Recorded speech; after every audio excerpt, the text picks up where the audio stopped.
finally, Sarah, to you. Many thanks. Hello everyone, it's so great to see so many faces and lots of smiles, which is absolutely brilliant to start off this afternoon. I'm just going to attempt to share my slides with you, so let me just see if this is working. I can see them. Yeah, thanks, Yeah. Ruth. Just about to ask, even better. Okay, so welcome to this session. We are so excited about running this session with you, and it is hopefully one of many insight events that we're going to be doing over the course of our project at Hewell regarding service user involvement. So we really want to kind of capture the kind of what's and all of the project so that we can have a really honest discussion about service user involvement and the challenges and how we overcome them collectively, I guess, as a group. So as Ruth has said, my name's Dr. Sarah Lewis. I'm the Director of Penal Reform Solutions, and I kind of the lead in growth, I guess. And I'm here with my lovely colleague, Cam Stevens, who is a digital reformer, and Daniel Reynolds, who is the rehab lead at Hewell, who we have had the pleasure of working with over the last kind of 3 months, mainly and intensively looking at this kind of work. So what I wanted to talk to you about today was we were going to give you a really brief overview and introduction about, I guess, what we do and our growth approach, because I think that informs some of the work that we're going to be talking about today. Also to share with you our work around Hewell over the last 2 months, share the learning so far and help you, I guess, wherever possible to just, I guess, answer questions or support you in your growth journey or your service user involvement journey, wherever you may be, whether that's prison or probation, third sector, charities, whatever that is really. But what we want this session to really be is really practical ways to embrace service user involvement in order to create transformative gain. So we are really ambitious. We are absolutely committed to creating an environment that is really positive and that surprises people. And that's not just the people that are living and working in prisons, but the public as well, as we kind of really feed that into the kind of public domain. And then the highlight, I think, of the event is the digital film that we created at Hewell a couple of weeks back, Cam created, and it is just one way in which the growth team at Hewell wanted to communicate their views around service user involvement, and because they couldn't join us, we've brought them to you. So we're going to be sharing that with you at the end of this event. So just to tell you a little bit about the Penal Reform Solutions, so our mission statement is all around promoting social good and reducing social harm for all. So that's very much looking across criminal justice systems. So we work a lot in probation and prisons, as well as some preventative work in schools. We feel really passionately about the work that we do, and I guess our bread and butter is all around how can we basically, raise unheard voices, how can we magnify those voices, and how can they be part of cultural transformation. So it has all derived, I guess, from my experiences over in Norwegian prisons. I was utterly inspired, and then I came back, set up Penal Reform Solutions about 5 years back, and from my learning in Norway, these were the kind of key principles that we kind of created, and these are our guiding principles in all the work that we do here at PRS, and ultimately they're just around really things that I imagine all of you resonate with all of you, and things that all of you completely agree with. So building trusting relationships, building connections with one another, not competing but collaborating, investing in people in a really meaningful way. So something certainly about purpose and drive, and sparking and inspiring people's imaginations in terms of what they can be and what their identity could be in the future. But it's also about resources. So it's about encouraging ways of coping. It's about promoting well-being. It's about creating safe spaces. And it's about giving people the freedom to make choices, as well as, I guess, that kind of experiencing normality, which is something that comes through a lot in the kind of Norwegian kind of literature about how can we create normal environments in our institutions so that people can build the resources that are going to help them create an identity that is the best version of themselves. So we absolutely believe in it. We believe in growth. We believe in the importance of relationships, not only with one another, not only with the people we serve, but also with the wider world. So connecting with nature on that level. So I guess moving on in terms of how that links to the work we're doing at Hewell, the growth project started back in November of last year, literally in between a kind of lockdown special. And we went in there and did a needs analysis with the staff, so try to find out what the staff's needs were.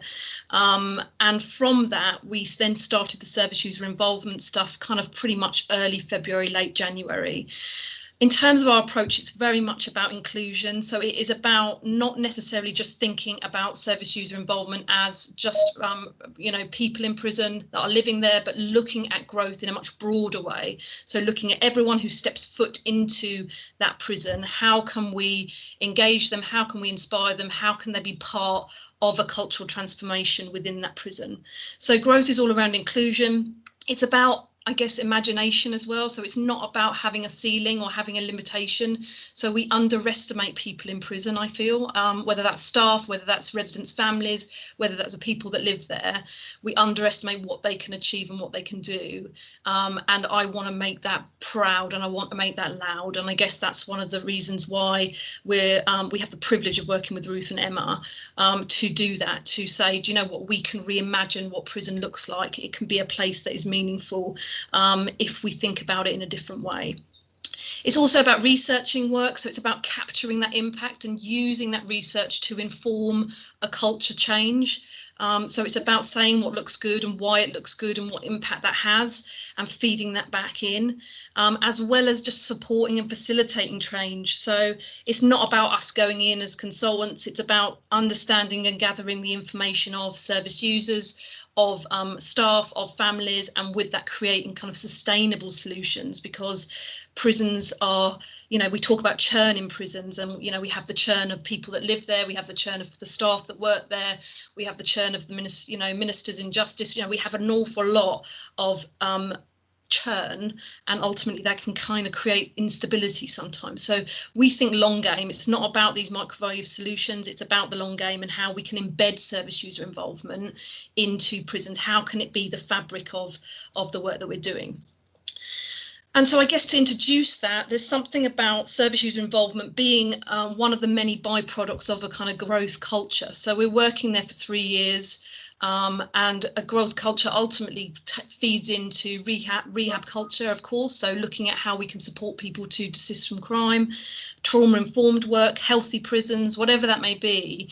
But service user involvement has a very, very special space, I guess, within that, in order to create that kind of growth culture that we're wanting to achieve.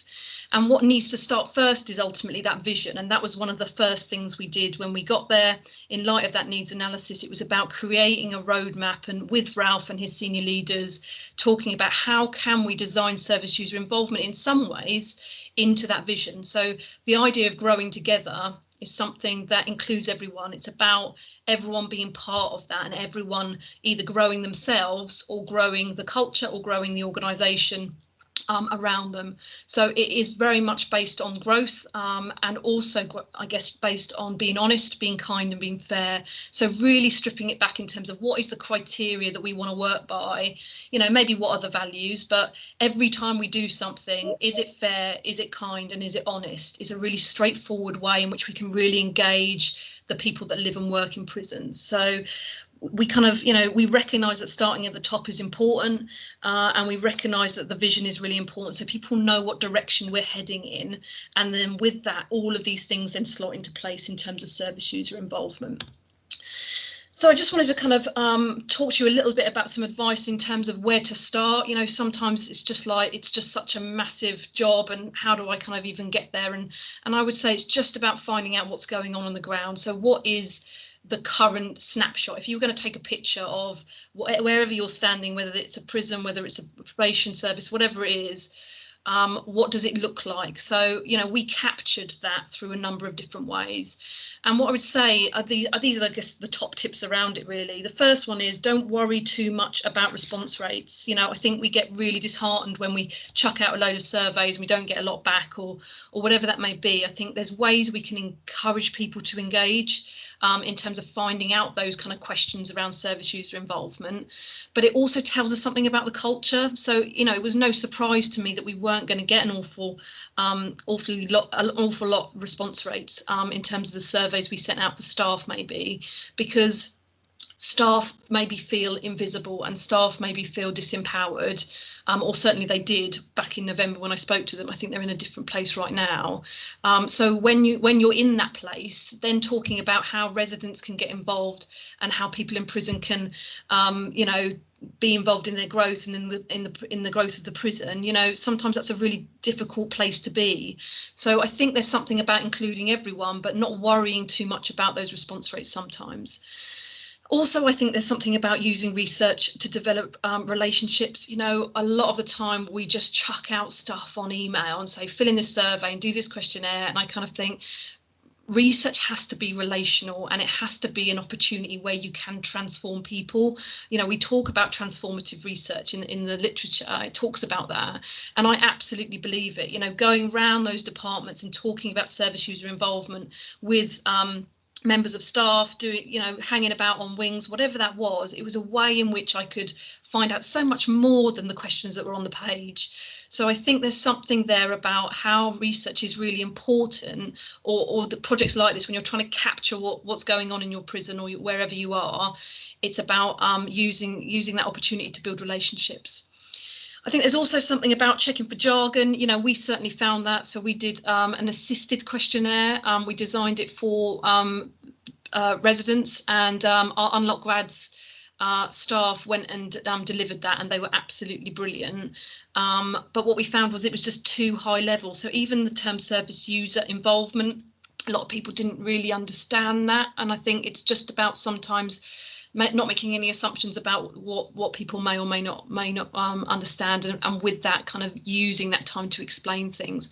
So really making things really simple, using a number of different methods, making them look different. You know, so we got these from Vistaprint. They were small cards, postcards that we created for staff, and they were just different. And I think sometimes, you know, for those that work in prison, you'll know the kind of colour of the paper that we have in our prison system, you know, like that kind of slightly brown colour that's and recycled, which is absolutely fantastic. But it's sometimes when you're creating something that is a bit cleaner and a bit more kind of invest that little bit of money. I think there were £25, something like that. We paid to print these off. It just shows, do you know what, this is something special, and you're special because we're investing in this in order to give you something that is an important conversation to have. So making them look different in whatever way. You know, you can do flip charts as people come into the gate, where you just get people to write on them different kind of questions. You can interact in different ways. So don't feel that research or data or baselines have to be this dull kind of assurance kind of based process. It can be as creative as you want it to be, and only capture really what you need, you know. And I think this is a learning process, that you can ask all these wonderful questions, but then you have all this data that you kind of drown in, and it's just about thinking, what are the kind of key questions that are going to get to the essence of service user involvement. And obviously, you know, we can support you in that in any way, if you need any help with that. So what I'm going to talk to you a little bit about is there's two things that we've been working on. The first one is just to create a really practical baseline that talks about how you collect your evidence, what kind of things you can use, where do you start, and what kind of tells you that you're kind of on the right track. So that's our kind of baseline that we're working on at the minute. But we kind of inadvertently created this. So I want to kind of share this with you, and then with that, hopefully do another insights with you when we've really finalised that baseline a little bit more. And it's just about the process, I guess, of change, you know, in terms of what came from the data at Hewell and how we can maybe develop that to gain an understanding of wherever you're standing right now in your professional work, how you may use this as a tool that's really helpful to understand things. So we're going to start off with legitimacy. So legitimacy is the core, it is the yoke of service user involvement. It is something that is basically why people are buying into it. Why is it important? And the question to ask, I guess, is how much does your prison feel that it is the right thing to do? That's the kind of question that maybe you might want to ask. But legitimacy is really important, because ultimately it's going to be a tough ride. You know, I think there's no doubt about that. You know, when we think about all these cultural challenges we're facing in prisons, it's not going to be an easy one. So you have to have a real strong rooted core that's really grounded. And what we found at Hewell was that there was certainly some understanding of service user involvement, but that wasn't consistent maybe across the prison. And what was really interesting is that some people felt that it was deserving, but only with certain people. So, you know, if you're enhanced, so if you've got, you know, highest level of privileges, then you deserve to have that voice. And if we have time, then certainly service user involvement's a great idea. So almost seeing it as a luxury. But what we maybe need to think about is how can we make it a basic, the way we talk about get the basics right, how can we make it a basic, because the fruits of service user involvement is so significant and feeds in so significantly to that. So we then start building up this model. And what we then look at, if we've got these people that are kind of dotted around the outskirts, so that in that kind of red donut, you've got people that are quite far away, and we want to try and engage everyone into that centre space, so into that green space. And trust is so significant. So you'll have, for those that love academic work, you'll know Alison Liebling, Ben Cruz, so many people talk about trust. And I think sometimes it's a really difficult thing to talk about in prison, because to be honest, if I went into prison, I don't know right now whether I would trust with everything in my life, would be able to trust that system right now. What it's measuring is the degree to trust the prison community has with one another, and how much trust they have, I guess, of specific things. So we can see generally that people are quite distant when it comes to trust, and that's maybe due to attachments or trauma or poor relationships or poor ideas of authority or cultural issues or COVID.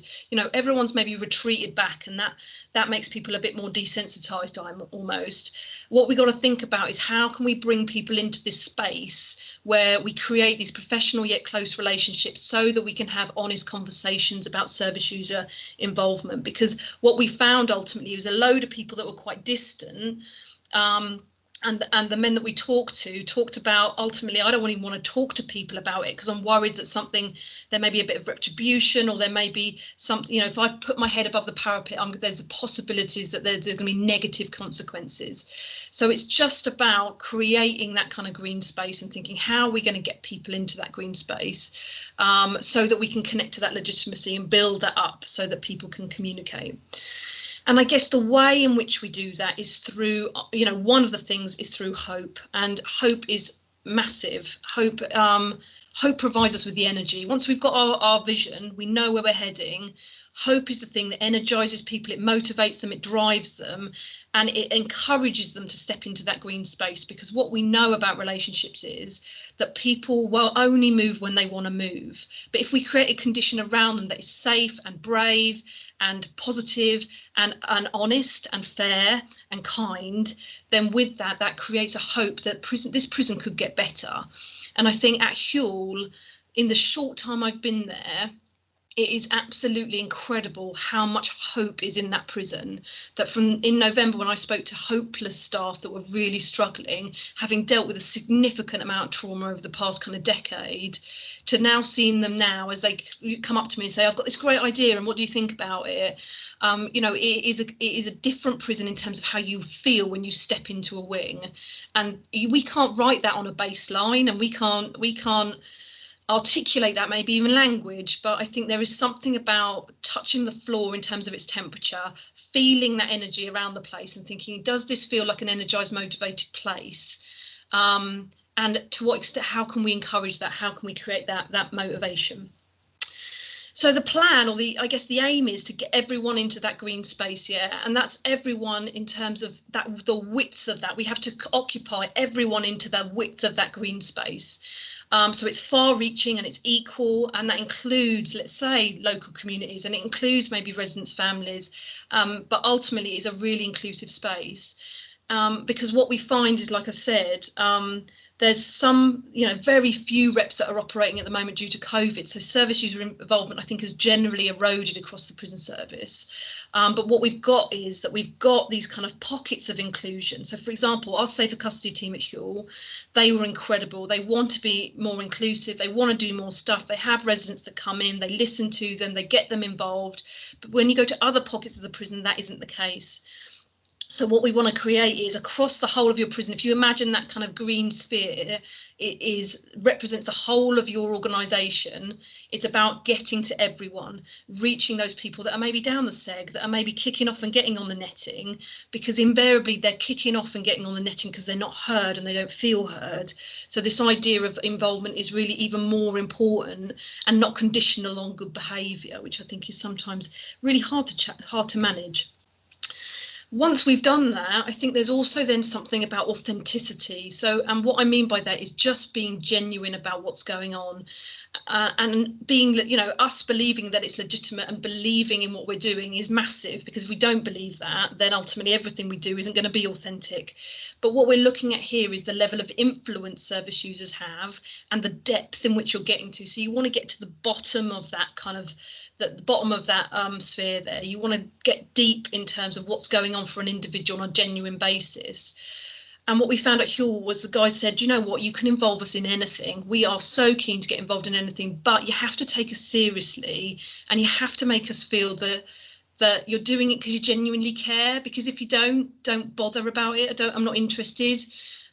Which makes complete sense, doesn't it? So I think there's something there about really thinking about, in my organisation, how deep and genuine are my actions?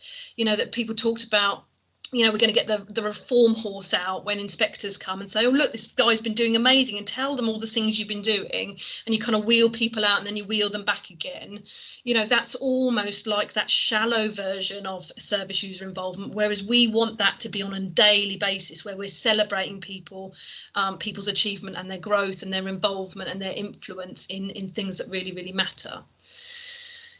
And I guess what we then move on to is about creating new space. So the bit at the bottom is ultimately kind of the system as it stands. But what we want to do is create something that is bigger than that. So if we're going to reimagine this, if we're going to be passionate about it and we're going to do it, you know, if we're really going to be dedicated to it, then it's the degree to which service users feel involved, not only in their growth, but the growth of the community and the growth of society more broadly. So I guess the question here is, how much are we willing to expand our knowledge? You know, maybe not think outside the box. It's not a term I particularly like, but I kind of think sometimes we get caught up in this. This is what works. This is what we're comfortable with. We're going to try and do this, and we're just going to tweak it, and yet it never quite works. And I think sometimes it's about thinking, how can we do this? How can we do this differently? I think on the other scale of it, we're very good at throwing loads of ideas out, taking off loads of different planes of ideas and saying, yeah, we're going to do that, and then not landing any of them. And again, we kind of get into those two kind of spaces, whereas what we maybe need to be thinking about is, how might this fit in with, you know, Rosie Travers' stuff with effective practice? How might it work with evidence that we already know? How might we be able to think about things in terms of capturing things in a fun way or a playful way or a creative way? The problem we have with growth, I think, is that sometimes we just haven't got the energy for it. And that's why hope's so important. And that's why hope has to come first. That once you get your hope, you get your energy and your motivation, and then ultimately your sky's your limit in terms of service user involvement. So we kind of walk through that, and I hope that's helpful. I guess just to put it into some kind of scenario, I think there's two kind of key aspects that we kind of really looked at whilst we were at Hewell in terms of service user involvement. Firstly, how are people in prison involved in their growth? And secondly, how are people in prison involved in their prison? And I guess the next question we will be asking then is, how are people that are released from prison involved in their community and involved in their growth on release? Because we're creating these skills and this capital and this resource so that that process can be applied to whatever community individuals are going to be at, the people in prison. So that's the kind of process that we want to be looking at. And I guess we want to be starting off, if you think about this guy on the left here that's sitting in that cell, which I'm sure most people currently in prison are doing. They're sitting in a cell, they don't have that opportunity to be involved in their growth. That applications get fed to them about what education courses they're going to be doing, or what job they're going to be doing, without any purpose or meaning attached to it. What we want to be moving into is using the key worker scheme to really engage in those conversations around meaning, getting them involved in their own growth. then getting onto these more focused discussions about how can we make sentence planning more engaging, how can we encourage people to own their own sentence plan rather than OMU owning it. So it's about having those conversations that are much broader. And then we have that last picture there, which is Cam in the middle. He's going to be talking to you soon, but he did a project in Guy's Marsh called Choices, which was a screenplay that he wrote and he directed, which was about how do we make our community stand up and step up and support people on Spice. And we got people in from the community, we got charities in, we got scouts in, we got theatre goers, we got lovely Jen in the audience here in, we got lots of people in, and it was an opportunity for Cam and that collection of gentlemen there to make a difference in their community, and that being not only their prison community but their local community. And that's the transformative stuff we're looking at doing. Yeah, so we can start off with the small stuff, and that's absolutely important in terms of someone's growth, but we can push it to as far as we want to, I guess, is my point. And we can do that also as staff. So a lot of the time we find ourselves sitting in that office in a silo-based kind of way, independently thinking these are my targets and I don't work with anyone, I need to protect my own, and not looking left and right and up and down in terms of how might we collectively get people involved in that prison, and how even may we work together as a prison service to share those things. You know, I think some individual people are really good at that and say, oh, do you know what, they've got a great ACT process, or they're really great at CSIP down the road, I'm going to go and find out how they've done it. We get those real kind of early adopter pioneers, those people that use their initiative. But why can't we design that in? Why can't we collaborate a lot more broadly so that we can look at, if, for example, one prisoner's got a kind of silver in terms of service user involvement, they go and meet people that are maybe working on gold aspects, or go and speak to maybe people that are doing bronze in their prison and thinking, do you know what, this is how I got silver and this is the benefits that came from it. So it's about the connections we have, because if we pro-socially model that, then with that our service users, our men, our residents, our prisoners, however we want to label it, the people in prison are going to be able to learn something from that, which is important. And I guess the last one for me is just my top line, really. So looking at my reflections along the way from Norway all the way through to today, all I would say is that people are the most important thing in it. And I look at these pictures and it's amazing that when you give people opportunities, they do things they've never expected. This guy in the middle, he came for a symposium that day. We did a community fair and we had circus skills, and he's walking a tightrope. He didn't wake up in the morning and said, today I'm going to learn to juggle, Sarah. He didn't think that. But at the end of the day, it was a place that filled us with joy. It was a space where we had meaningful conversations and where we kind of took the prison out of prison for a day. None of it would have happened without the people in that prison. And ultimately it was completely planned by those that were living there with support of those that were working there. So, we can create anything that we want to create. And I appreciate there's going to be truckloads of challenges, but I'm absolutely up for it if you are, really. So that's me. I'm going to now hand you over to Dan, who's going to talk to you a little bit about Hewell in terms of the practical stuff we did, and hopefully shed a little bit more light on that. So over to you, Dan. Well, it's nice to see loads of people come to listen today.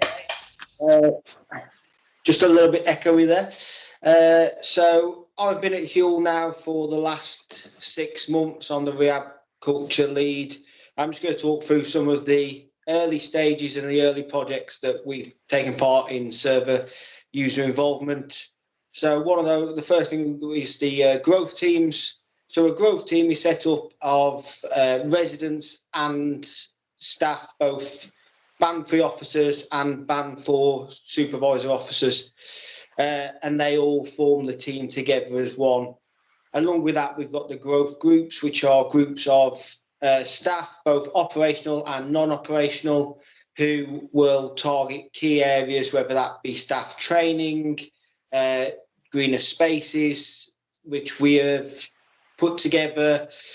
One of the growth team members who was very garden based, and he's going to tie in with that group, because that's what we want to do. Every idea that we look to push forward, we want to make sure that we've got a member of the growth team, and in the future that will have more and more residents just to filter in and help influence our decisions to hopefully make it all a better, more productive space for everybody.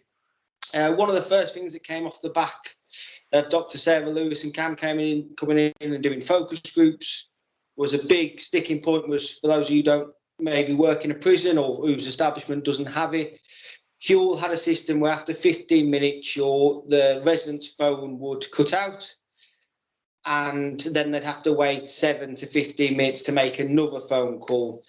This was due to when obviously phones used to be on the house block or on the exercise yard, whereas now they're actually in cell, which means that they've got more access, which also made this process redundant. So we pushed against some minor stumbling blocks with security and managed to get the 15-minute limit removed, along with the limit of and push back the limit of when you couldn't make phone calls anymore. So it used to be about 10 o'clock, the phone line would you couldn't make any more phones, and that was pushed back an hour. So some of the feedback we had was obviously people said they felt more connected to their brothers. They didn't have the fear of those beeps, which indicated that, your call was about to end. They could call people when they were safely at home. Conversations could go at a more natural pace rather than feeling like they had to rush through their conversation. They could have longer, more meaningful conversation with their loved ones. And all in all, it made them feel happier as they were able to contact their loved ones for longer. Along with that, an issue which I would never have thought of without talking to residents and obviously working with Cam is with the 15-minute limit, if you're trying to make a legal phone call and you're on hold trying to get through to solicitors or probation, well, after 15 minutes, the phone will cut out without you actually ever making contact. So just that kind of logistical issue, which we probably won't think of without having people in that environment explain that to us. Next slide, please, Sarah.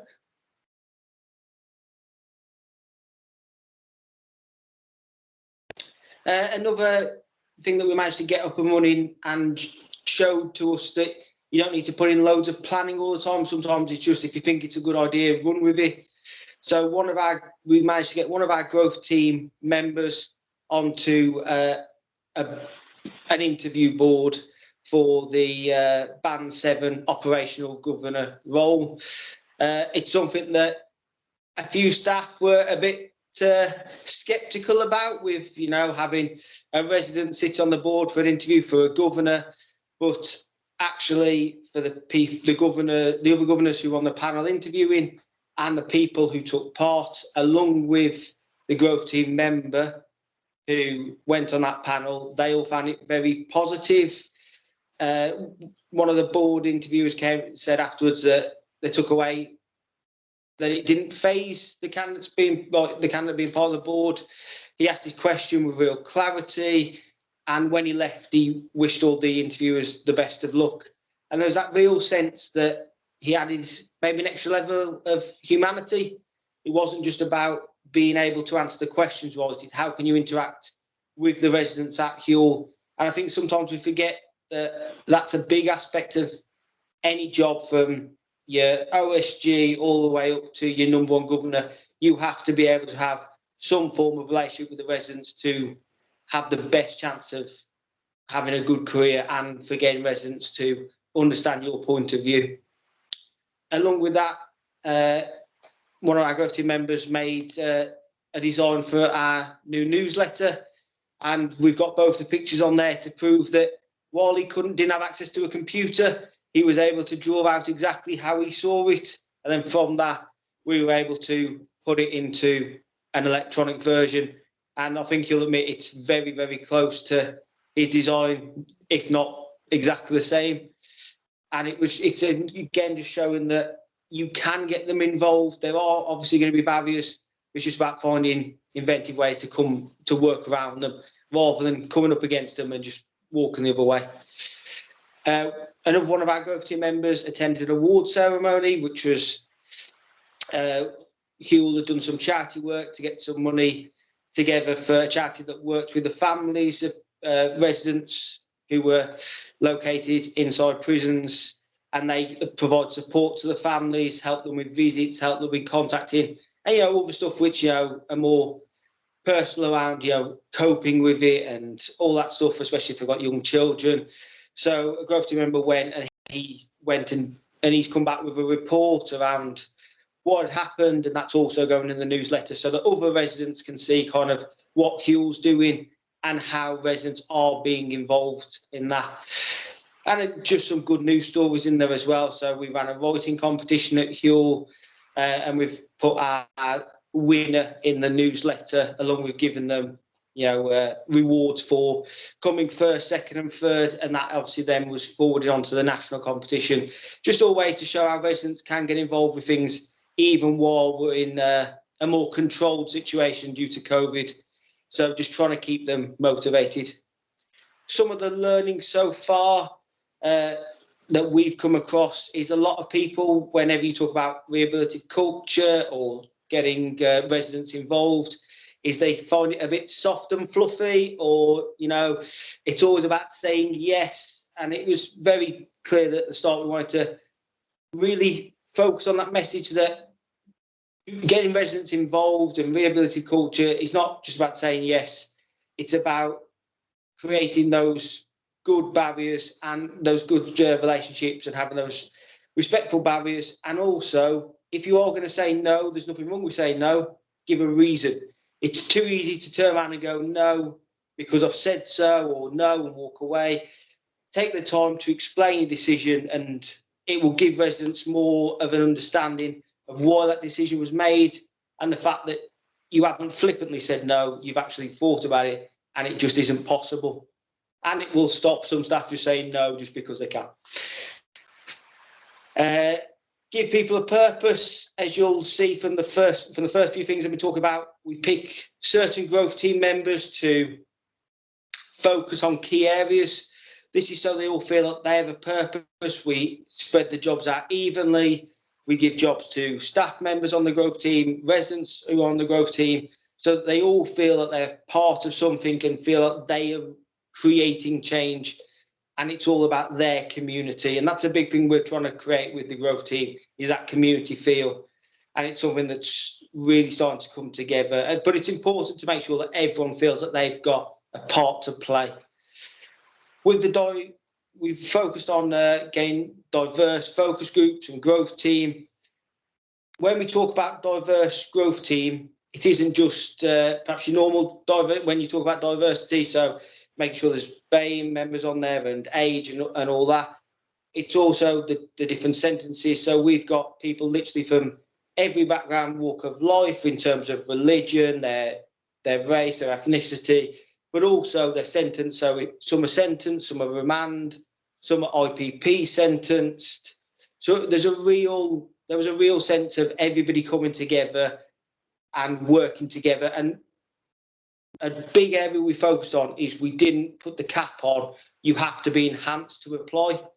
So whether they were basic, standard, enhanced, they were allowed to apply, because we want to get the opinion of all of our community.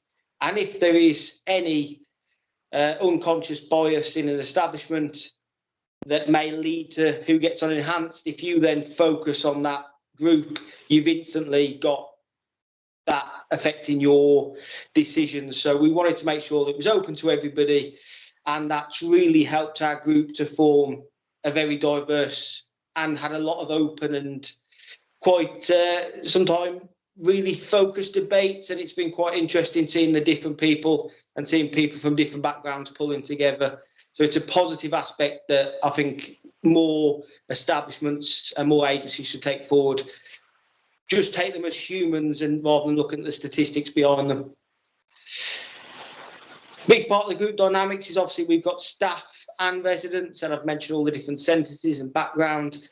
And it's been really interesting to see how all those different backgrounds have come together, and how open the staff have been to the residents, sometimes critiquing on certain systems. The staff are happy to listen and acknowledge, and you've seen that from the residents as well.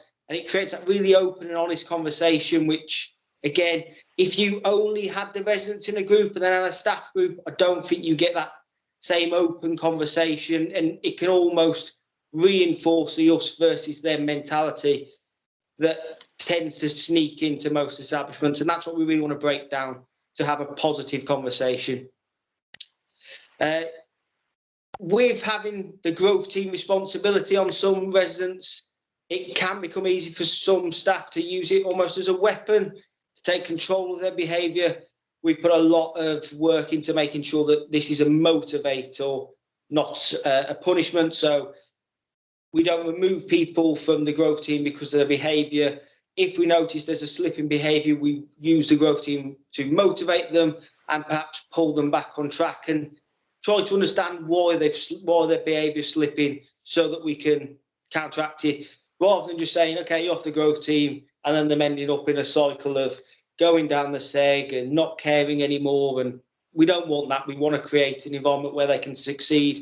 And sometimes while trying to succeed, you may fail. It's about accepting failure and moving forward. We try to be open and transparent. So when we did the focus groups and we applied the changes, we put out a newsletter so that they knew what was coming in now, the 15-minute phone call being removed and stuff like that, and what we couldn't bring in now and what we were working on. It's key that you don't try and just avoid the topics you can't hit straight away, but acknowledge them and move forward. And that's big because people at least know that they felt heard.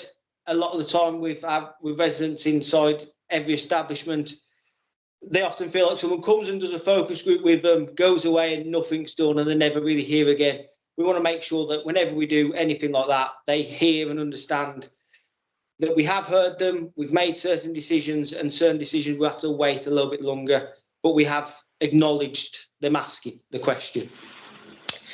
Be brave and try new things. So one of our growth team members, I hate the term, was off the vulnerable unit and wasn't meant to mix with the mainstream of the establishment.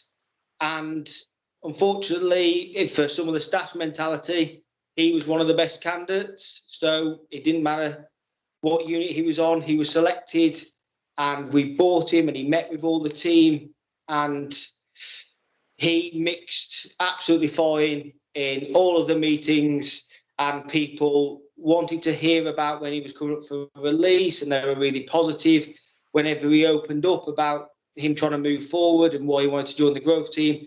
And it straight away showed that when you put someone in front of them that they can make a change, it doesn't matter their background. They're all there for the same reason, and that's why they're there. So you have to try and take that risk at times and make a informed decision to, you're going to try this because the alternative is we stay with the way that we are and we accept the prisons are never going to change, and we don't want to do that. So sometimes it's about just being brave and taking the risk, and it did work and it can work.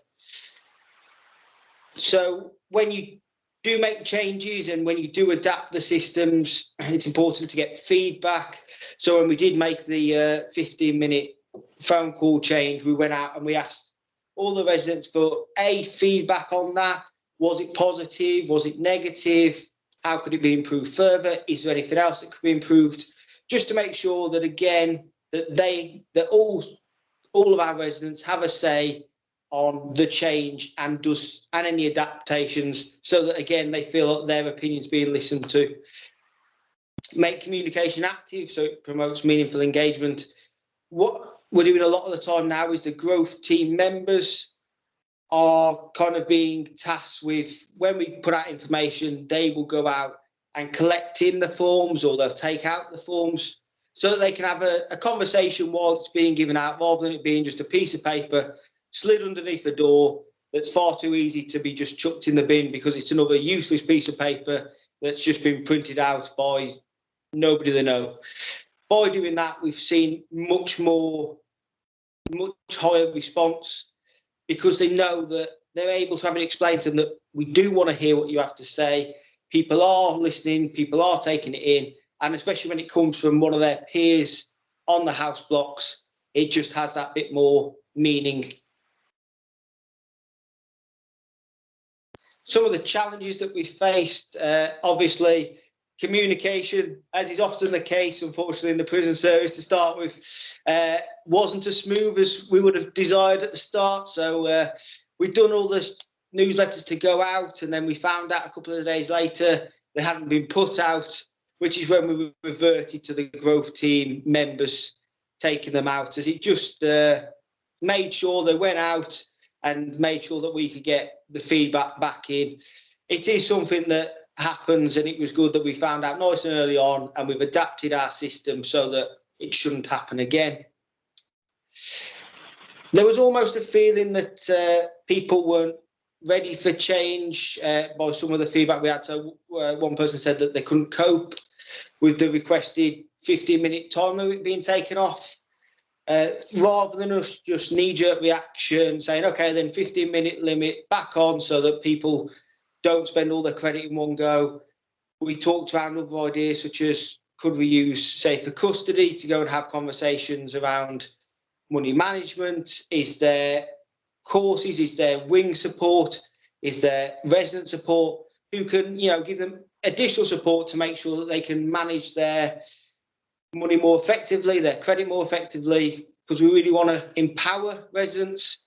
When residents are in a prison, most things are done for them, which may sound great, but when you think about after release and even other establishments, you're not really giving them the skills they need to survive and try and break that cycle of just some people seeing prisons as a revolving door. Let's give them the skills, let's invest the time to go have proper, meaningful conversations rather than just going back to what we know. There was a lot of assumptions from staff who thought that residents maybe didn't want to engage, said that, they kind of just wanted to come in, do their time, go home. What we found is if you give people the chance to have their say, they will give it you. They do want to be involved. If you explain to them that they can change how Hewell or the prison service works, they want to be part of that. It's just about giving them the floor to have that chance to say what they've got on their mind. There was also that mentality where it was somebody else's job.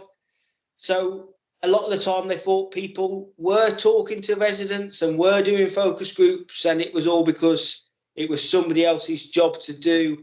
So it's been really about challenging that mentality. Why is it not your job to talk to your men, talk to your residents, talk to people on the wing? And I think we will see that become better with the now big push on key worker sessions at Hewell. So there's just there's more dialogue between staff and residents. That should just keep that conversation flowing and make people feel more proactive about their role. Some of my personal reflections while I've been at Hewell, all my experience was from the youth custody estate. So Hewell is my first adult estate role, and I found it really refreshing to see that once you've got the staff on board, how quickly the hope builds. At the start, there was obviously that almost backup reaction, it's change, it's scary. But actually, when you kind of say, well, let's pretend it's a blank piece of paper, what would you want? It was quite obvious that, again, just like the residents, they want to have their say. They want to be involved in positive change. I've noticed that when I first put out the applications for the growth team, while we got quite a decent application back, now when I'm going on to the house blocks, there is just constant people saying, when's the next recruitment? I want to be on the growth team. I want to be part of it. And it just shows that once you start something and once you've got your early adopters on board and they're out there positively promoting what the growth team is and why it's good, the waves will just open, because every day now more and more people want to be part of this. And you can already start to see that there will be a wave, especially when COVID restrictions ease, that people will be able to take part more. And I think there will be a lot of positive changes come from the future. And that's it from me. So I will now hand over to Cam, who's done some brilliant work at Hewell, and I'll let him take over. Hi Dan, cheers, thank you for that. Right, so yeah, I'm Cam Stevens. I've been working with Dr. Sarah Lewis since 2018. I came on board with the Hewell project in February, and I'm just going to tell you a bit about how that's been going and a bit about my background. So growing up for me was pretty tough. I kind of had really bad relationships with my caregivers, and by the time I was 12 years old, I was in care. This was a big turning point in my life, I feel, because I was introduced to drugs, and I started stealing and hanging around with the wrong company. And by the age of 16, I was given my first prison sentence. I've been in and out of prison for most of my adult life, but something different happened to me on my last sentence. I really wanted to change and break away from my past and the way I've been living my life. And I found myself in an establishment where Dr. Sarah Lewis was piloting some of the work that she'd done in Norway. And I didn't know what service user involvement was before I came onto this project, but I really saw how it tied into my reform and me moving away from crime. She talked to you earlier a little bit about the project that I done. I wrote a screenplay, and I directed it and got some of the staffs and the residents there involved in that. And what I saw come from that was a lot of belief in myself and my abilities. And I think that the staff and the rest of the residents as well really bought into what I was doing. And this is a key aspect of service user involvement, is about giving someone the autonomy to take control of their time in prison and what they want to do with it. And I think the work that is going on at Hewell right now is going to make a lot of difference to a lot of people's lives. The thing that I'm sure the theory suggests is that moving away from crime can be quite uncomfortable. It's always easy for people to go back to what they knew or what they done previously because they know how to live their life. They know how to cope like that.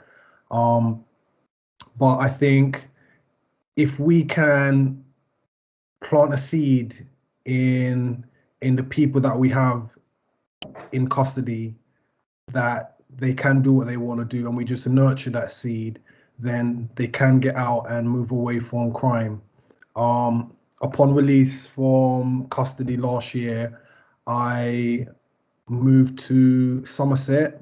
I started university, and it's been going really well. But I don't think that I'd be doing what I'm doing right now if it wasn't for the positive green spaces that were in the prison and the support from the staff and the governors that were there. In terms of the service user involvement project, this was really meaningful for me to get back into prisons, because one thing that was highlighted when I was doing my project was the fact that people were so scared of doing anything different.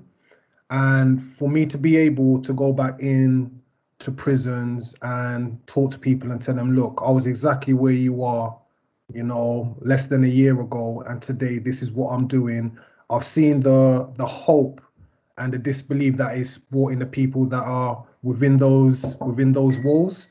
And also, I think one of the things that was quite shocking for me was the way that the staff treated me. They were really welcoming and open, and I thought there would be some kind of, I guess, lashback, or however you want to put it, that they might not take kindly to me being there as an ex-offender myself, but that hasn't been the case.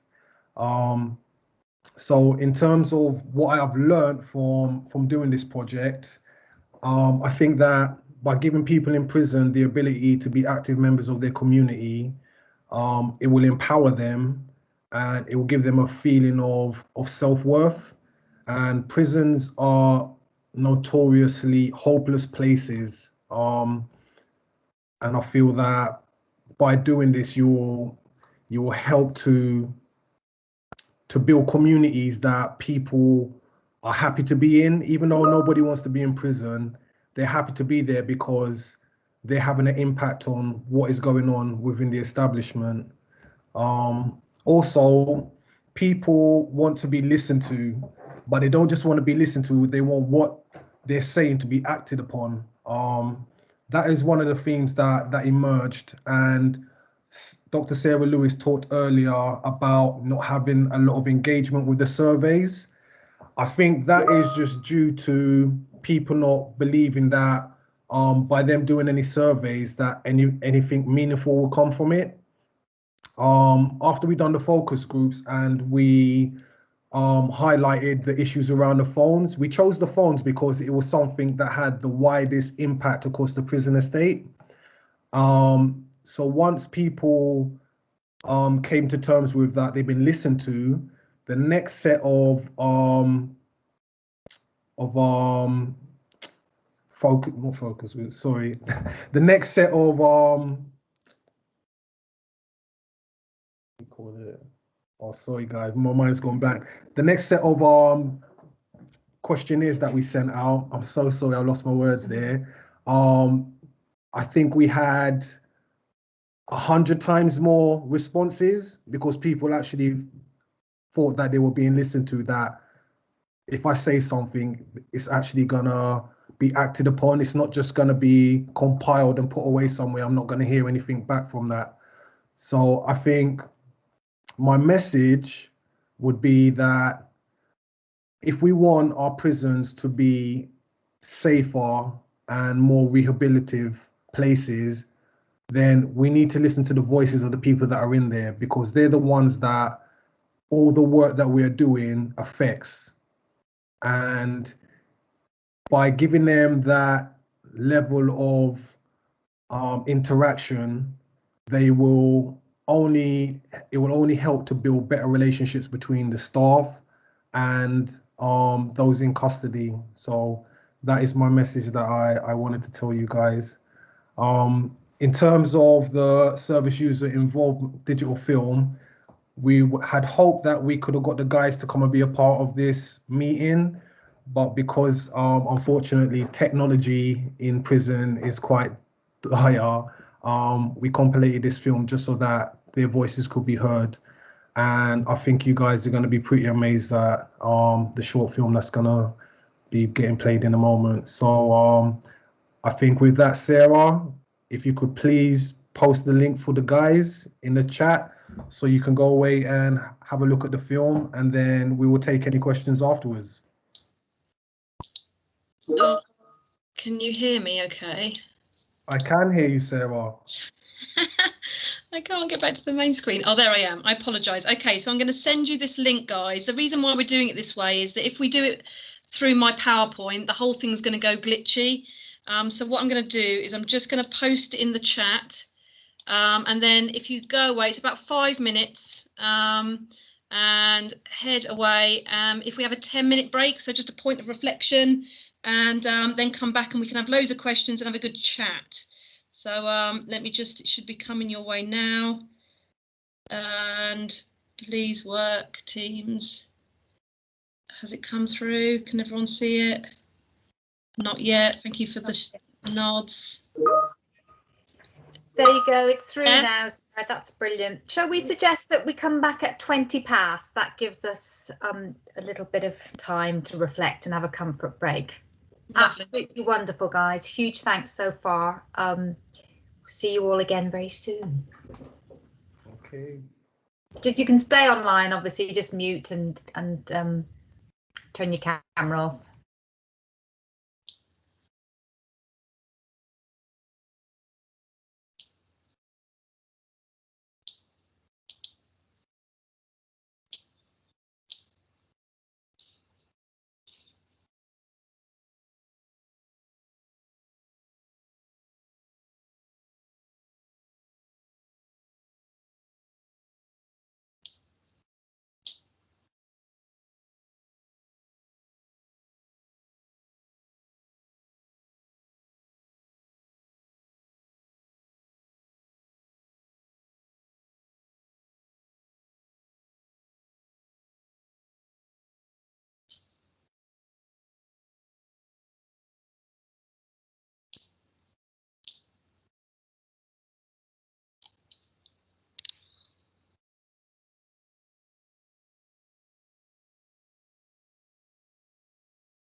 Hello, everyone. I think we're just gathering back now. I'm assuming you can hear me. Give me a nod there, Sarah. I can see you. Yeah, great. Lovely. Thank you. That's absolutely wonderful. Huge thanks for so much thought-provoking and I think inspiring and encouraging and generally motivating and hope-giving thoughts that you shared with us all so far, Sarah, Dan and Cam. That's been absolutely brilliant.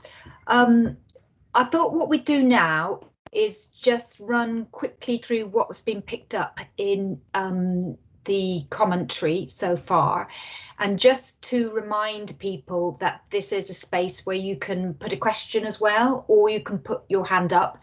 So we've got about half an hour, which is nice, a lovely bit of time just to kind of reflect on what we've heard and that has been shared so generously by our colleagues with us.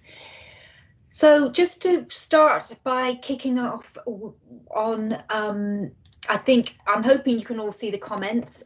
There's a lot of wonderfully positive responses already to the video, which is just lovely to see. And also, I'm hoping that our colleagues can individually see some of the comments that have been made about, and particularly sort of individual bits of experience that they've shared with us, Cam in particular, and Dan and Sarah. So that's just lovely and says an awful lot in itself, really, I think, about how powerful this session is proving to be. In terms of some kind of particular queries and comments, just to start off some more of a discussion, really. People have picked up particularly on the hope, I think the use of the word hope, and I think it was Gethin that suggests that hope can be an acronym for hearing other people's experiences, which I think is actually a really lovely way to apply it.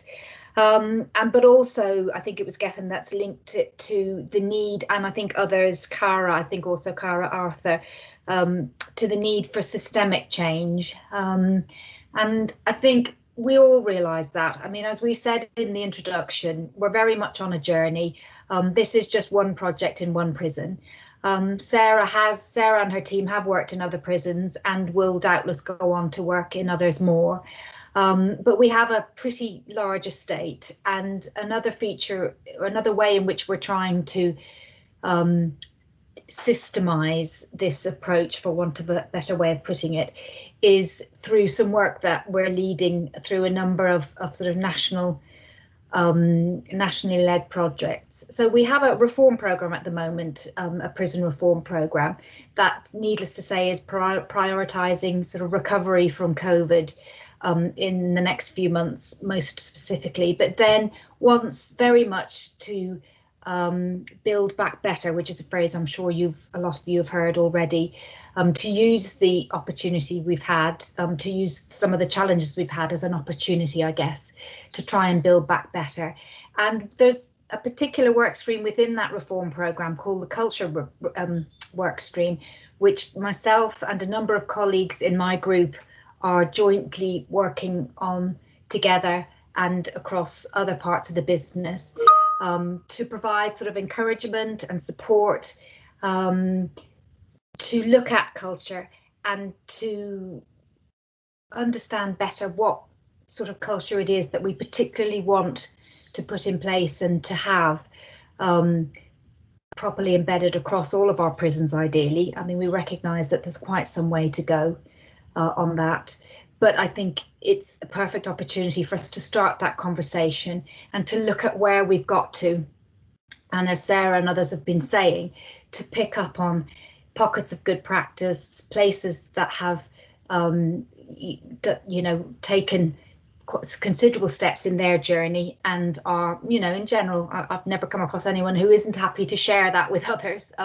So I think some of us who work in HQ are hoping to help that, to facilitate some of that shared learning, and certainly a key focus of the project that we're working with Sarah in Hewell is absolutely that. It's about looking at what we've learned and sharing it in sessions like this and in other ways, to try and link it into kind of some of the wider pieces of work that will be supporting sort of change and improvement across prisons over the next few years.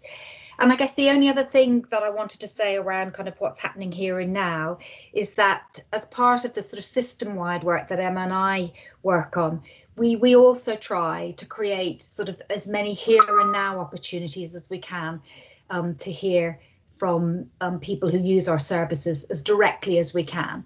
And we work again with a kind of a wider team of colleagues to pick up on places where people have spoken to us or to others. There's lots of people in the wider system who speak to people in prisons and on probation regularly.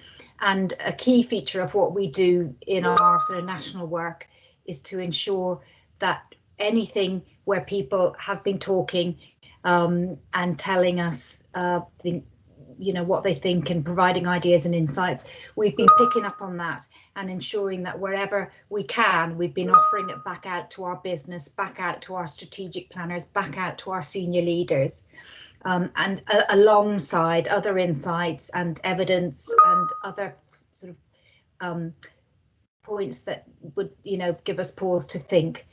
So that happens already, but there is always a huge amount of sort of scope for more of the good stuff, and I think that's definitely something that we're on a journey around in terms of trying to sort of share some of this thinking and understanding of service user involvement more widely across the system. So I think that I'm just having a quick scan down my notes. I've seen lots of comments coming up since I've started speaking, so I'm afraid I haven't particularly picked up on those for now. But also just to say, I understand we have some colleagues from Swinfen, Swinfen with us, and many thanks. They've been helping us with some of the here and now service user insights and have been providing regular blogs. So I think it's fair to say there is plenty happening in all sorts of ways across our prison estate. And we absolutely agree that it's about picking up on what's good and what's encouraging and offering it back out and more widely to colleagues in as encouraging and motivating a way as we can, really. So in terms, that's just picking up on some of the comments that have been raised so far. I'm now going to hand over to Emma, because hopefully you've been having a little look at anything else that's come in. And or I'm going to open it out to people to put their hands up and ask questions. And while Sarah does that, I'll just check back in with, Emma, check back in with Sarah to see if there was anything that you particularly wanted to sort of come back on initially. Yes. Sorry, my unmute didn't mute, or the other way around. I think it would just be really great to talk about how we can collaborate more and connect more. I kind of think we are a group of like-minded people that really care. Just looking at the comments, I think, I'm just kind of blown away by some of the really fantastic kind of comments that are there. And I kind of think there's an opportunity here in terms of us maybe coming up with a plan in terms of, I don't know, how we can connect up or how we can collaborate in the future. I think that would just be, whether it's even through that video, I don't know. I mean, someone said about sharing it widely, and I would just say, let's just go. It's public now. It's on YouTube. I think the wider we can get it out there, the better, really. I also saw just a question there for Cam, though, from, I think it was David. Lovely, David, you're here. So I think it's just about, so for you, Cam, it just says, interested in how agency and trust invested in you at Guy's Marsh fostered and enhanced your desistance journey. So how that, I could give you some insight to that. So in terms of other agencies that were, I guess, pivotal in helping me move away, Western College was one. They supported me in every aspect of the production that I done. And I think also, who else did we have there? Bar Spa University. I done a writing course, a masterclass that was delivered by Bar Spa University, and I met a lady, a criminologist called Ella Simpson there, and I'd already written my play when I started the course, and I invited her to come and watch it, and she brought along some of her colleagues from the university, and I think because of that, I was offered a place to go and study film and media arts production. And we also had Gavin Henderson from the Royal Central School of Speech and Drama. He came down and saw some of the production as well, and offered some of the other guys who were participating basically a place at his university. So it was wide and far, and the whole prison community, I think, was behind it. Once they saw even an aspect of rehearsals and saw what it was about, they saw how much meaning that it had behind it, and they all got behind it. I also think that in terms of building better relationships, the staff looked to me a lot differently. They trusted me. They saw that I was doing something genuine and I wasn't trying to pull the wool over their eyes or try and use it to get any kind of leverage over them. And for me, it was really empowering for me. I feel like a lot of the staff there, they gravitated towards me because they saw that I was trying to do something that was genuine and real, and they supported me in every way possible. And I think in terms of service user involvement, like I said, I didn't even know what this term meant until I started working in Hewell this year.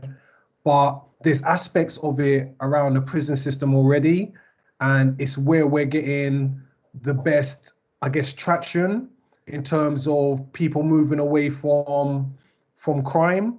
Because like I said earlier, if you can just plant that seed in somebody's head, because not everything that is delivered in the prison system is what people are interested in. Like I done bricklaying, I done all kinds of courses when I was in prison, but that was just a tick box exercise.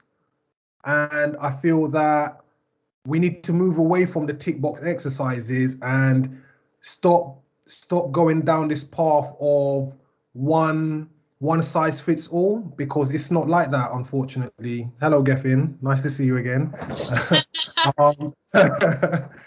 Yeah, one size doesn't fit all, and I think that when it comes to sentence planning and issues around what you're going to do with your time, I think it needs to be a lot more personalized. And although not everything that people are interested in is obtainable in prison, there are still small steps that we can do to help people along that road and just encourage them to keep pursuing what their interests are, if that makes sense. Yeah. So what's this? That's really helpful. Thank you. Cara, you got your hand up there. I was just going to say to Sarah, I think, the whole thing was amazing for me. I was really inspired, and it was lovely to hear all the voices collectively, Sarah's, Cam's and Dan's, because I felt like the collective voices really spoke to every audience, and it's something that perhaps a lot more people need to hear. But like when you spoke about the Norway work, I remember doing a bit of research into the Norway work too, and I was very inspired by, the kind of reduction in crime over there based on how they were in the prison setting. But equally, they have a lot more resources. And I guess I wanted to get your view on, in the UK, where we are so stripped back, particularly after COVID, and when we go back, how do you think we can kind of meet those standards with such a reduction in resources compared to, say, Norway? And I know Dan made a great argument for what he's done, so maybe it's a question to you both. Yeah, it's a great question, and I think, do you know what? I didn't know what the answer was until I did some work over in North Macedonia. So I went and worked in a prison over there, which is seen as the worst prison in Europe. It's in a prison called Indrizovo prison. And I went over there to do a site visit, and we were developing a program for female residents there around growth, and they had nothing. You know, they were struggling to find chairs in order to deliver the training because the rooms were just empty. And I kind of thought, I don't know, you know, having experienced Norway and seen all of that investment, and their philosophy makes sense. You know, if we invest now, we're going to save lives and we're going to save victims and the cost of that.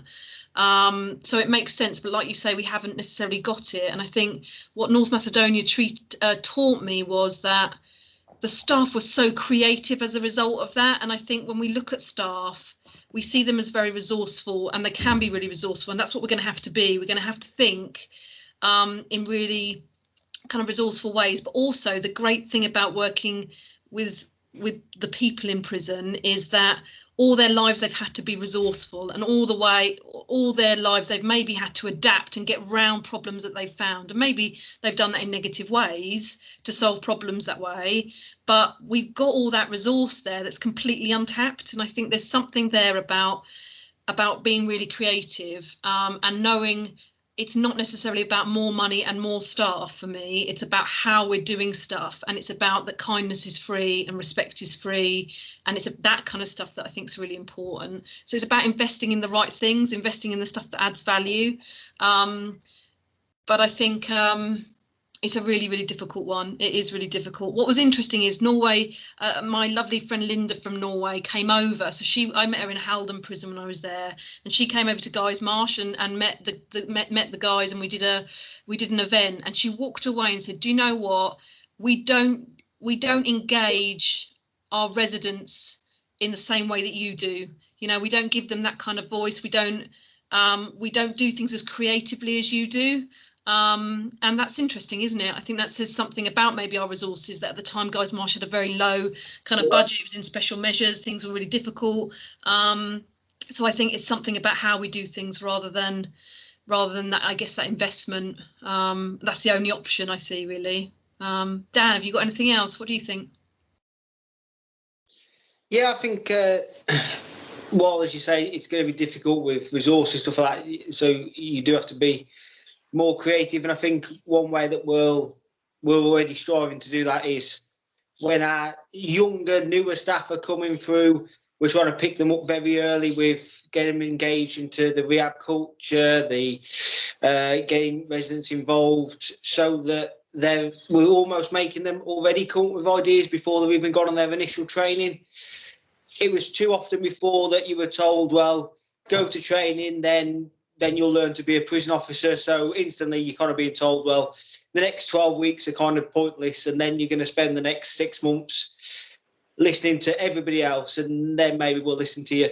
So it's about now trying to say, well, no, if you've got a unique idea and maybe tap into their interest and their hobby. So if you've got someone who perhaps is a veteran, you've got a group of veterans in your establishment who need support and guidance, maybe putting them together and letting the staff member organise and run the group and getting the residents involved that way. And that way, again, it's not so much about resources, it's just using what you have more effectively and being more open to anybody can be part of it, rather than needing 15 years landing dust under you before you can have a say. Thanks, Dan. If we go over to Gethin, you've got your hand up, and also you had a question in the chat about staff training. Yeah, it kind of great presentation anyway. Sarah, Cam, Dan, lovely to see you again, Cam. I love that big smiley face of yours, mate.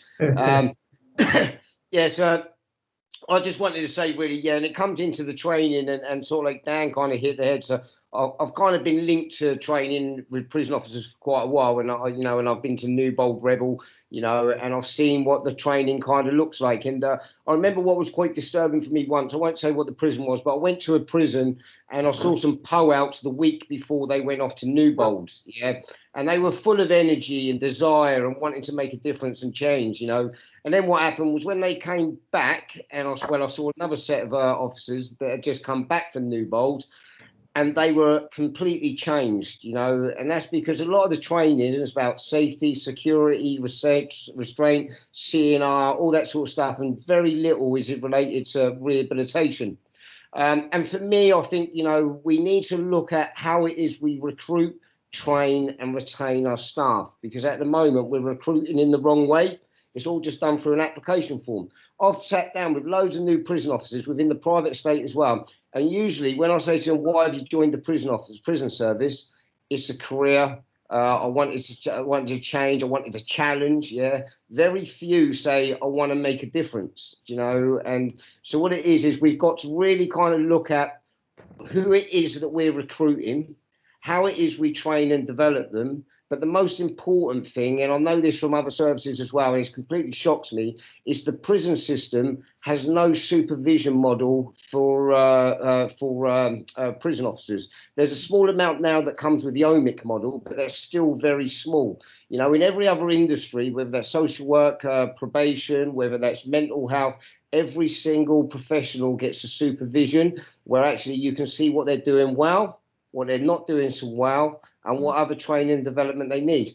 And I'd also just go on to Dan's point as well about sort of like, asset management, see about what assets they bring. I remember going to one private prison and I was doing some training, and there was a prison officer that was a care leaver.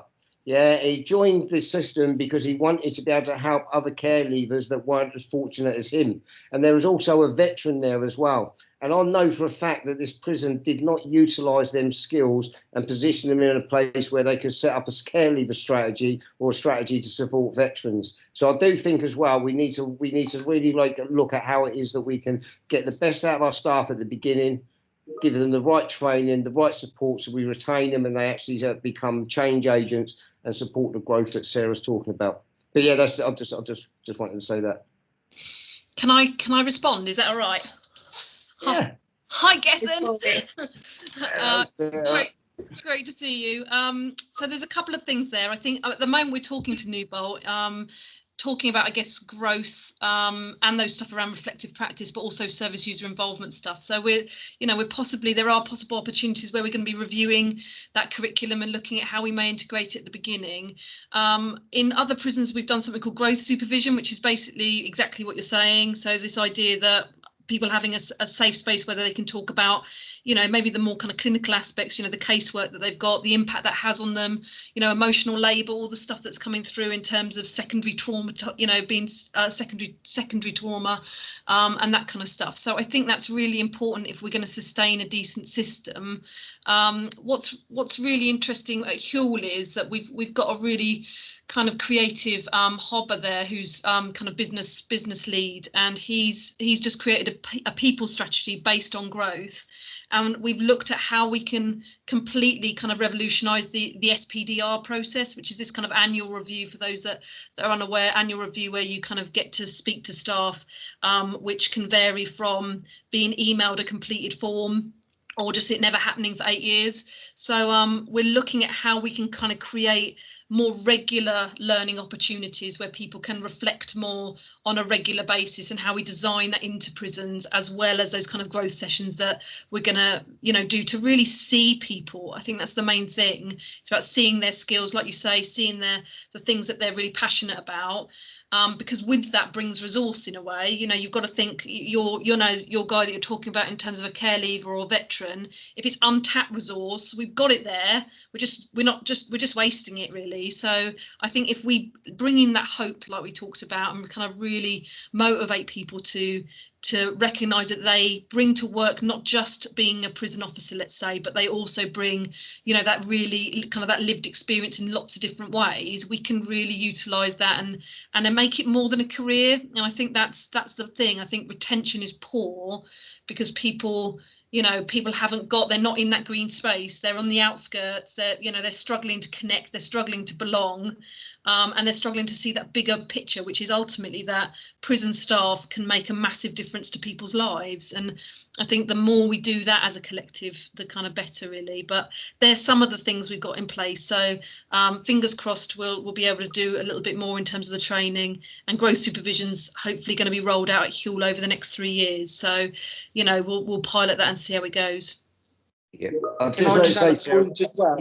You bang on there, Sarah, because I always say to people, it wasn't the system that rehabilitated me, it was individuals that worked within it. And they've done that by creating a human to human relationship with me, where they let me see the human being behind the uniform and the set of keys. So I love what you're saying. Sorry, Dan. Yeah, I just want to add, obviously, you mentioned about the training, how it's a lot of very security based, and it can kind of focus people's minds perhaps too narrowly. What we try and do now in the 2-week shadow for staff is, when we do a corruption awareness conversation, which I lead at Hewell, I will then go very quickly into the rehab culture. So it's about interlinking that security aspect in with the rehab culture, around the fact that obviously corrupt staff members, not very good, well, the worst thing in the world for server user involvement and rehabilitative culture. So it's about interlinking them, so it's not just focusing on the negative, but how we can spin it positively. I think there's something to add there, I guess, also in terms of Hewell, they want to make the induction actually a year long, which I think is a really good shout. And by making it a year long, and also making it inclusive of non-operational staff, because non-operational staff don't get any, you know, real induction process other than maybe the security talk. So it's about how do we create a whole year program, which is almost like, you know, what we would do, I guess, at PRS is that passport to growth. So by having those different elements, different departments are co-designing it, residents are part of that, and with that we're creating something that isn't crammed in over 2 weeks, because we know learning doesn't work like that. You know, we need that space to reflect as well. So all of that's kind of coming as well, which is exciting. Thank you, Sarah. Thanks, Gethin, Dan. That's great. I've just seen Ralph pop up on the screen, so nothing like putting him on the spot or anything. But Ralph, hi. Could you just say a couple of words about the impact that you feel that the project has had so far at Hewell, if that's okay?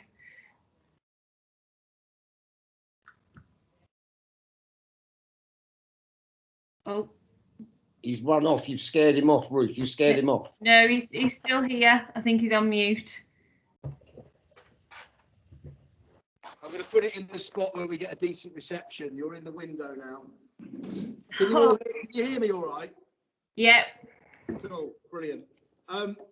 Yeah, so it's been a massive, I guess the difficulty is at the moment we've been working through COVID, so there's limitations to what we can do, but actually what we've managed to do has given me a huge level of reassurance that we are doing what I think is absolutely critical in terms of how do we run a safe and decent prison, which is listening to the voices of the people that we care for. So having a model through which I was really excited when Ruth and Emma talked to me about the model before we even knew that Sarah was going to be delivering it, because I knew from experience at Stafford how important it was that we engaged with the residents there effectively, and that was actually the biggest single thing that gave Stafford its sort of rehabilitative culture, and it was probably ahead of anywhere else.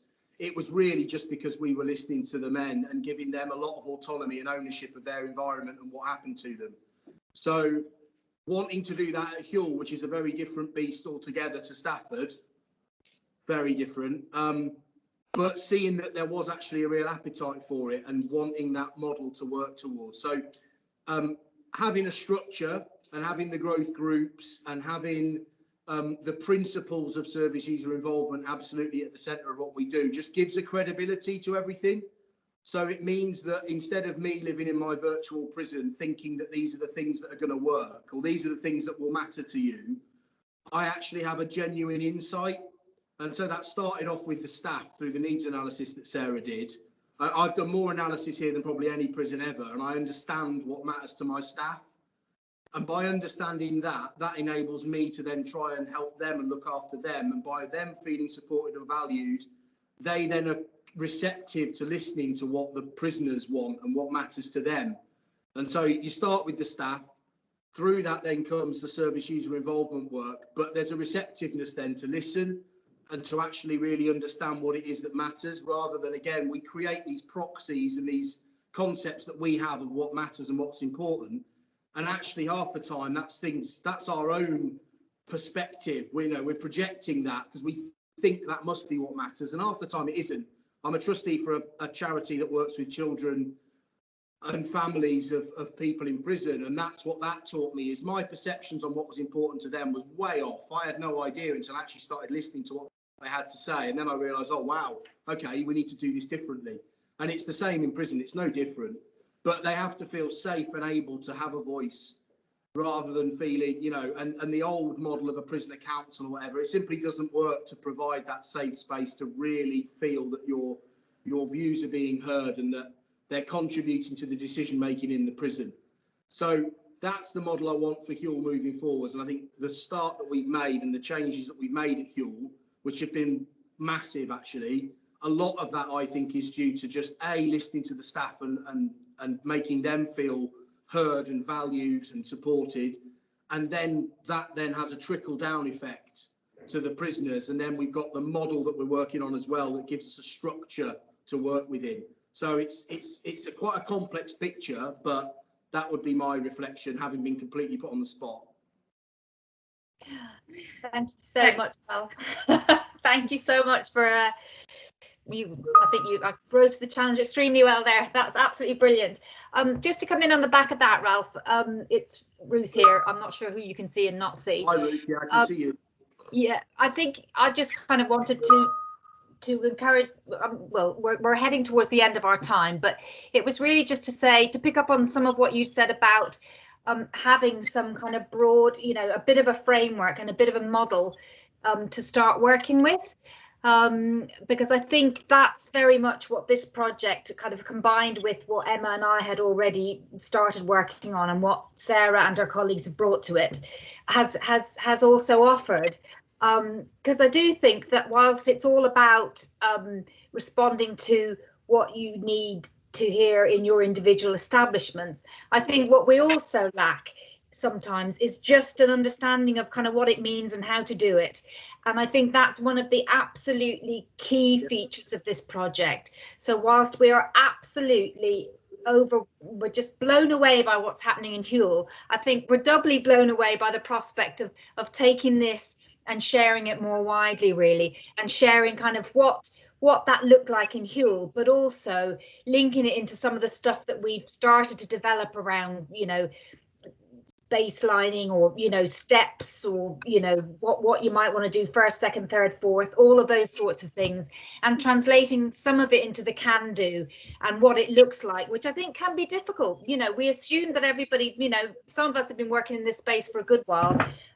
Many haven't. It would be a bit like handing me a set of keys and saying, right, go and run this wing in a prison. I would last 10 seconds, if that.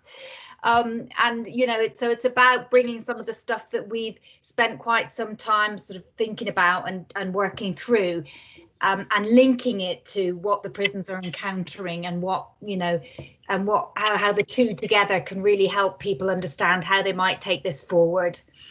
So I just kind of wanted to bring that back round, really, the full circle in terms of everything. And I think it's worth referencing as well for context, those that don't know, Hewell is a PPSP site.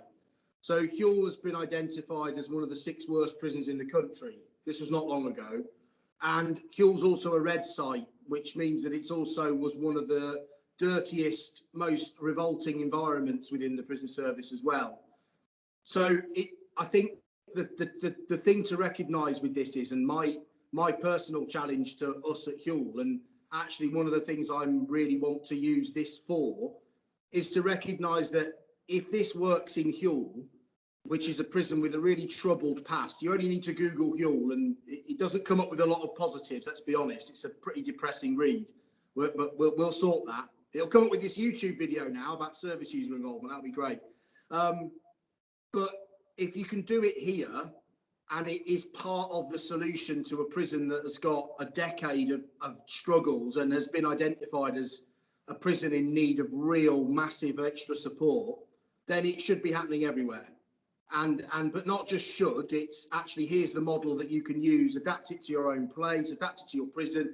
I noticed there was a comment about probation, you know, adapt it across HMPPS, and it will look very different in different places, because Hewell is Hewell, and different communities will operate differently. But the principles and the model that this is based on is sound, and it works, and there's no reason why it shouldn't be happening everywhere. That's my view, because if it can happen here, after the needs analysis that we read and that Sarah put together in November, if we're where we are now in March, anything's possible. That's what I would say. That is really great to hear, Alf. I think we actually used the phrase "the sky's the limit" earlier, and I think that I think sums it up rather well, and perhaps is a really nice point at which to end this. Huge thanks to our three presenters, Sarah, Dan and Cam. I think you have really enthused and enlightened all of us on this session today. Lovely that you joined us too, Ralph, to get a feel for it from the Governor's perspective. Thank you everybody for giving up 2 hours, which is a long time out of a working day, and speaks volumes in itself in terms of the level of commitment we have to kind of build on and take this forward. The session is recorded. You'll be able to pick it up in the conversations part of this team meeting at any point. Sarah's left her contact details. Emma and I have left our contact details. So this is just one of many things that will be coming your way to help us get better at this. So thank you very much, everybody. Bye for now. Bye-bye. Bye. Thank you.